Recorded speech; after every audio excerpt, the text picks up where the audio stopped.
What's up, you YouTubers? It's your host, Keandre, here on the Keandre Opinion Show, even though this video is going to be a bit different from my opinionated videos. Today, it's going to be more of like a tutorial video of how to convert units in a metric system. So up here, I have a metric unit chart with the biggest unit being at the top, mega, all the way down to nano. And then off to the sides, I have each unit labeled with this correct exponent. For instance, I have mega with 10 to the 6th power, the base unit, which is 10 to the 0 power, which is just equal to 1. So anytime you have a base unit, you just keep it the same, no matter what. And then down here, nano is 10 to the negative 9. And I'll go into more detail about some of the other units as we use some of those later on in the video. As a matter of fact, what I'm going to do is I'm going to go ahead and talk about the units that we're going to use in the video. So millimeters, that is 10 to the negative 3rd.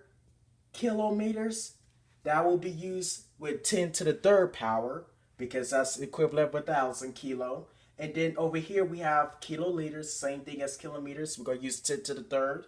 And then milliliters, we're going to use 10 to 10 to the negative 3rd. Same over here. Now, don't forget, there is a difference between milliliters and megaliters or something like that. Mega and milli are totally different. Mega is capitalized M, milli is lowercase m. So don't forget that. So first up, we're going to use the railroad strategy. I'm going to set it up just like this. And we're going to start off with our given. What we know of first, down here. So our given is 451 millimeters. All right.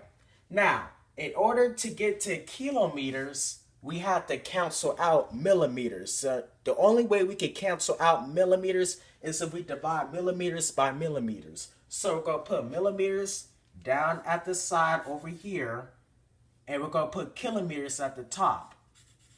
And you don't need anything over here unless you're doing some type of proportion. For instance, like in geometry, you find a proportion of the lengths of a shape or that type of stuff. But this is just simply unit conversion, so you don't need this space given. All right? So, what you're going to do is you need to figure out the biggest unit between kilometers or millimeters. Now, the biggest unit is going to be kilometers, so we're going to put the value of 1 right here. That's going to be 1. And then millimeters in relation to kilometers is going to be a pretty high number. So we look at here at the chart, which you won't be able to use during the test. I don't think so. And so what you need to do is you have to memorize the different units and their powers. But for the sake of this video, to explain it the best way, I just went ahead and made a chart myself so that way I can make it easier, you guys and myself, to basically teach this. So for milli to the base unit, that's the power of 3. And then for the base unit to kilo, that's the power of 3. If you do it this way, you can just simply add up both 3 powers and get 6 powers, or you could just simply count for milli 1, 2, 3, 4, 5, 6 and still get 10 to the power 6. Either way, it still works. So that means that 10 to the 6th power of millimeters equals 1 kilometer. So a good way we could do this is do it in scientific notation. If you do it this way, we want to get 451 into a good form within scientific notation. All right, so we're going to take that decimal of 451 and bring it over 2 times to the last real digit, and that'll be 4.51 times, and what we did is we went to a smaller number, but because we want it to be equivalent to the same unit, we're going to have to make the power of 10 greater, or the opposite of what we just did. So what we did right here was we did 10 to the negative 2, but we want to keep that unit the same, so we're going to go to 10 to the positive 2 to make it equivalent to this. And if you're confused, just think of it this way. 10 to the 2nd power is 100. So if I times 4.51 times 100, that would be 451. So you can always use math work along the way just to see if you're doing the correct thing.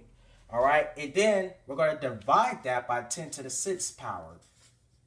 And then once we do this, you have to know your exponential laws. Anytime you divide exponents, you always subtract the powers. So 4.51 times 2 minus 6 is -4. So that'd be 10 to the -4th power. And we're going to cancel out our units, get kilometers, and bam. 1, 2, 3. Easy as one. I messed up on the song already. Anyways, it's really easy if you think about it. I'm going to go ahead and do this next problem right here. So we're going to do the same thing. Our given is this over here. Now this is already in scientific notation, so it's going to be a little bit probably different. So we're going to go ahead and put it in. Times 10 to the -3rd kiloliters. And right, in order to get to milliliters, we have to cancel out kiloliters. So we're going to put that at the bottom so that way we can divide them and put milliliters at the top. Milli, not mega. Remember the difference. All right, so the bigger unit is going to be kilo. So from milli to kilo, that will be 1, 2, 3, 4, 5, 6. Same thing we did over here. So we're going to put the value of 1 with the bigger unit, kilo, and then make that 10 to the 6th power. And then we're going to times, oops, let me make that a little bigger. That's a 5 if you guys can see. I just wanted to make that bigger for y'all. 5.13 to the -3rd power times 10 to the 6th. We don't have to divide anything here because that's only 1. So we're just going to multiply at the top. And if you use your exponential laws, you will know that anytime you multiply exponents, you add the powers. So 5.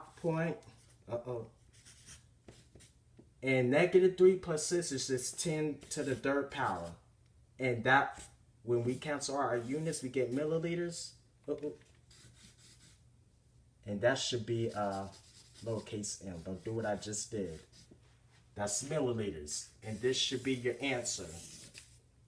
Alright. Now I hope you guys like and subscribe. And I'll see y'all all later. Toodles.